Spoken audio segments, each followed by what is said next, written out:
The day after my husband's funeral, I came home to find the locks changed. His mother was in my kitchen, her hands moving slowly, deliberately, unpacking dishes into my cupboards. "You're just a wife without rights," she sneered, not even looking at me. "This house belongs to family now." I didn't argue. I stared, then smiled. Because she'd forgotten something crucial. The beginning. I met him when I was 19. He was kind then, or at least he wore kindness like a suit tailored to fit. Flowers in hand, promises on his lips. He told me I was his future, that no one else would ever come before me. Back then, I believed him. I wanted to. His mother didn't.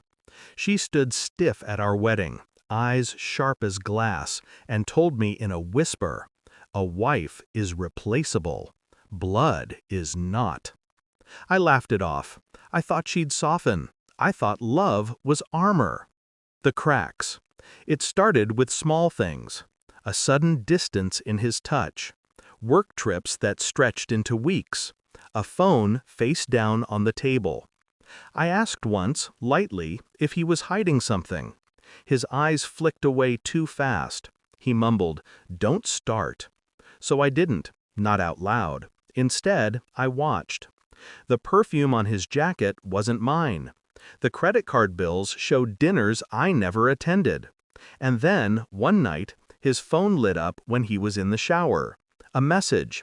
"I miss you already. She'll never know." He came out with wet hair, kissed me on the forehead, and told me I was beautiful. I smiled back. But inside, the ground had already shifted. The shift. Grief hit me twice. First, when I realized he was unfaithful.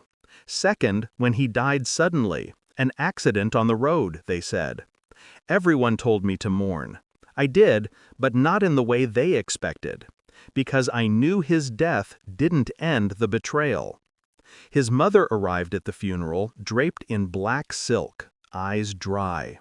She hugged me like a stranger. I felt her triumph in the grip of her fingers. And then came the kitchen, the sneer, the words, "You're just a wife without rights." That's when I knew. If they wanted war, I'd fight it differently.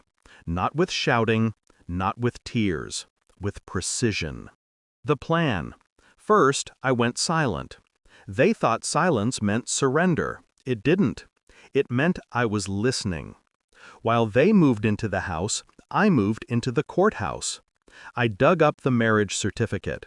My name, his signature, our legal bond. Ironclad. Then the will. They assumed there wasn't one, but there was. Filed quietly, updated after our wedding. He hadn't loved me enough to be faithful, but he'd loved me enough to secure my future. Every asset, every account, every brick of that house, mine. I didn't rush to reveal it. Timing is a blade, and I wanted the cut to be clean. The execution. Weeks passed. His mother rearranged my furniture, opened my closets, spoke to me like a tenant overstaying her welcome. One evening she told me coldly, "Pack your things. You'll be gone by the weekend." I nodded, and the next morning I walked into the lawyer's office and handed him everything: the will, the deeds, the documents. By Friday, the court order was signed. By Saturday, the sheriff knocked on the door. Not for me, for her. The confrontation.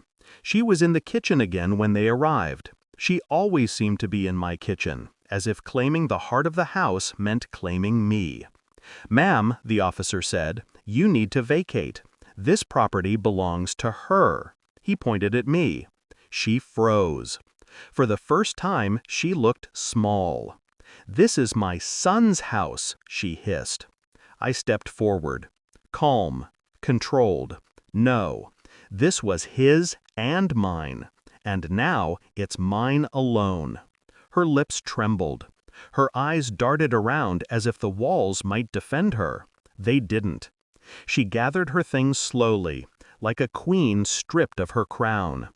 As she passed me, she whispered, You don't deserve this." I leaned in, close enough for her to feel the steadiness in my breath. Neither did I deserve him cheating, yet here we are. She left. She didn't look back. The release.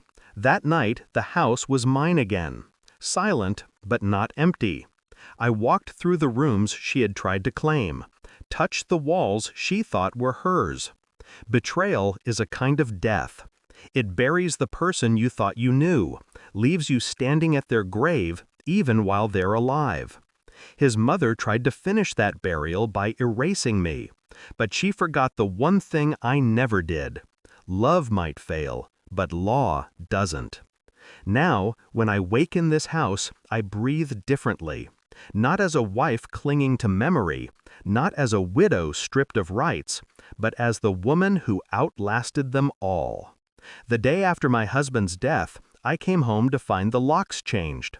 But in the end, it wasn't me locked out, it was them.